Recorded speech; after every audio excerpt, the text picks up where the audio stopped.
সাদিক এবং সাদিকের মা দুজনেই মেহেরিন আর রুকাইয়ার পাশে এসে বসল। সাদিকের মা সবার জন্য চা নিয়ে এসেছে। মেহেরিনের মনটা পড়ে আছে শুভর কাছে। রুকাইয়া খালা শাশুড়ির সাথে কথা বলতেছে। সাদিক আর চোখে বারবার মেহেরিনকে দেখতেছে। সবাই যখন কথা বলায় ব্যস্ত তখন মেহেরিন কি যেন ভাবতেছে। এমন সময় সাদিকের মা বলল। সাদিকের মা মেহেরিন বললে না তো চাটা কেমন হয়েছে। মেহেরিন জি আন্টি কোনো বললেন আচমকা শুনে এভাবে বলল। সাদিকের মা তুমি কি কোনো কিছু নিয়ে চিন্তা করতেছো মেহেরিন? মেহেরিন না মানে বাড়ির কথা মনে পড়তেছে খুব। সাদিকের মা সে কি কথা, আসার একটা দিনও হলো না তাতেই বাড়ির কথা মনে পড়ছে। বাড়ির কথা তো বুমার মনে পড়বে, বিয়ে হলে তখন কি করবে শুনি? রুকাইয়া আসলে অপরিচিত জায়গায় থাকার অভ্যাস নাই তো খালা তার জন্য। সাদিক বেয়ান চলেন আমাদের গ্রামটা আপনাকে ঘুরিয়ে দেখাই। মেহেরিন আপনাদের গ্রাম মানে এটা তো আপনার খালার বাড়ি। সাদিকের মা এখানে আমারও বিয়ে হয়ে মেহেরিন। যা সাদিক মেহেরিনকে ঘুরিয়ে নিয়ে আয়। মন না চাইলেও মেহেরিন সাদিকের সাথে একটু বের হলো। মেহেরিন আর সাদিক যাওয়ার সাথে সাথে সাদিকের মা রুকাইয়ার দুহাত তার দুহাত দিয়ে চেপে ধরল। রুকাইয়াত কোনো বলবেন খালা আপনি? সাদিকের মা আসলে বুমা তোমার বোন মানে মেহেরিনকে সাদিক পছন্দ করে।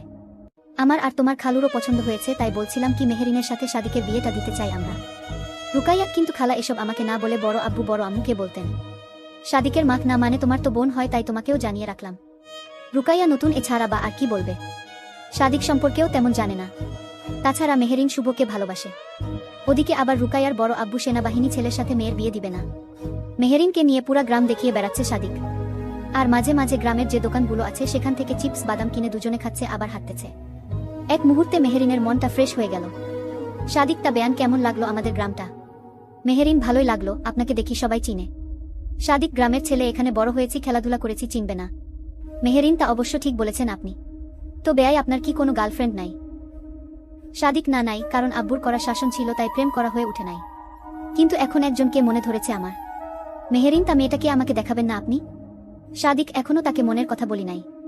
মেহেরিন পরে আবার সেও অন্যের না হয়ে যায় হেসে।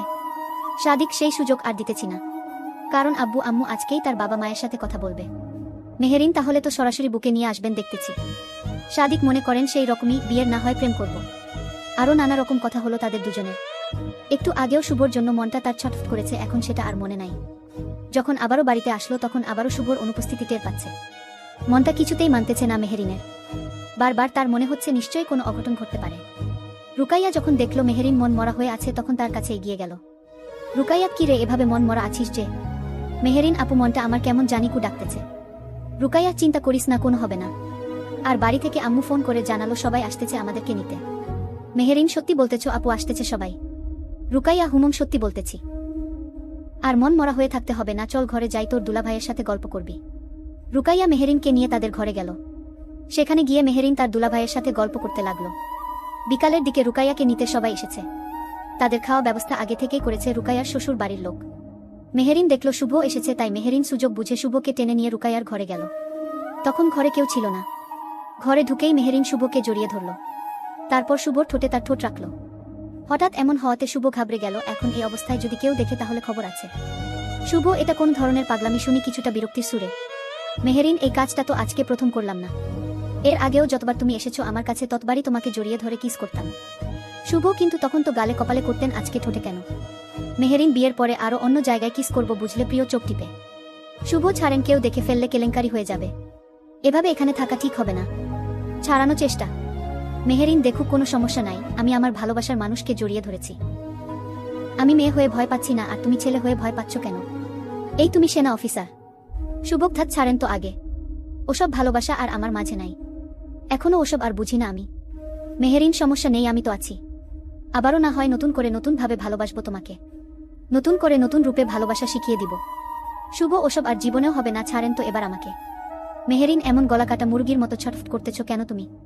আমার তো বেশ ভালোই লাগতেছে। শুভ আর কোনো বলল না, কেন জানি শুভরও খুব ভালো লাগতেছে। হয়তো একটা রাগ অভিমান ছিল মেহেরিনের উপরে, কিন্তু মেহেরিন যে শুভকে সত্যি সত্যি ভালোবাসে সেটা শুভ এসেছে থেকে দেখেছে। তাই তো শুভ মেহেরিনকে জড়িয়ে ধরে আছে। শুভ ইচ্ছে করতেছে না যেতে মেহেরিনকে ছাড়তে।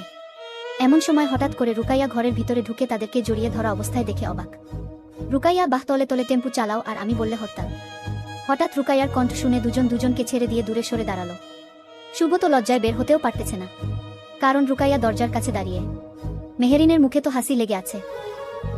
রুকাইয়া বাহ খুব সুন্দর, এই জন্য তাহলে তোর মন খারাপ ছিল তাই না? এগিয়ে গিয়ে মেহেরিনের কান ধরে মেহেরিন আপু লাগছে তো, নিজের ভালোবাসার মানুষকে কাছে পেলে মন এমনিতেই ভালো হয়। রুকাইয়া বাহ কি কথা শিখেছে। তা শুভ এ কয়দিন তো খালি না করলে, আর আজকে? শুভ আপু আমি কিছু করি নাই, উনি আমাকে টেনে এনে জড়িয়ে ধরেছিল। রুকাইয়া সেটা তো নিজের চোখেই দেখলাম কে কাকে জড়িয়ে ধরেছিল। শুভ বিশ্বাস করো আপু আমি কিছুই করি নাই, যা করার উনি করেছে। মেহেরিন হ্যাঁ করেছি তো, কিস করেছি, ঠোঁটে জড়িয়ে ধরেছি, ভালোবাসার কথা বলেছি। শুভ ছি এসব কথা বলতে হয় নাকি? রুকাইয়া যা হোক, তাহলে অবশেষে দুজনের আবারও মিল হলো তাহলে। শুভ না না আপু কিছুই হয়নি, আমি বের হলাম, শুভ বের হলো। মেহেরিন আপু আমার বিশ্বাস ছিল শুভ এখনো আমাকে ভালোবাসে, তাই তো সব সময় ওর পিছু নিতাম। হয়তো অভিমানটা বেশি ছিল বলে এরকম করেছে। রুকাইয়া ভালোবাসার মানুষ সব সময় মনের মানুষটাকে কাছে চায়, সুখে দুঃখে পাশে চায়, সব পরিস্থিতিতে তার সাপোর্ট চায়। হয়তো যে সময় তোর সাপোর্টের প্রয়োজন ছিল শুভর, সে সময় হয়তো পায় নাই। মেহেরিন এরপর আর এরকম ভুল করলে তো? এরপর আর শুভকে কোনো কষ্ট দিব না, সব সময় শুভর পাশে থাকবো আমি। সবার খাওয়া দাওয়া হলে রুকাইয়া তার স্বামী বের হতে লাগলো। এই ফাঁকে সাদিকের বাবা মা মেহেরিনের বাবা মায়ের সাথে কি জানি কথা বলে নিল। অনেকক্ষণ কথা হলো, শেষে তারা একে অপরের সাথে কোলাকুলি করে নিল। বাড়ি ফিরতে ফিরতে প্রায় সন্ধ্যা হয়ে গেল সবার। সবাই আগে ফ্রেশ হয়ে নিল, এরপর শফিক সবাইকে ডাক দিল। এক এক করে সবাই আসলো, সবাই একসাথে গোল হয়ে বসল। সুমিস ভাইজান হঠাৎ করে ডাকলে যে বিশেষ কিছু বলবে নাকি? শফিক একসঙ্গে দুটো সুসংবাদ দিব বলে তো সবাইকে ডাকলাম। নানিক কি সুসংবাদ শুনি? শফিক রুকাইয়ার তো বিয়ে হলো তাই না? এবার একসঙ্গে দুটো বিয়ে আরো হবে এই বাড়িতে। শামছুল ভাইজান তোমার কথার তো কিছুই বুঝলাম না আমরা।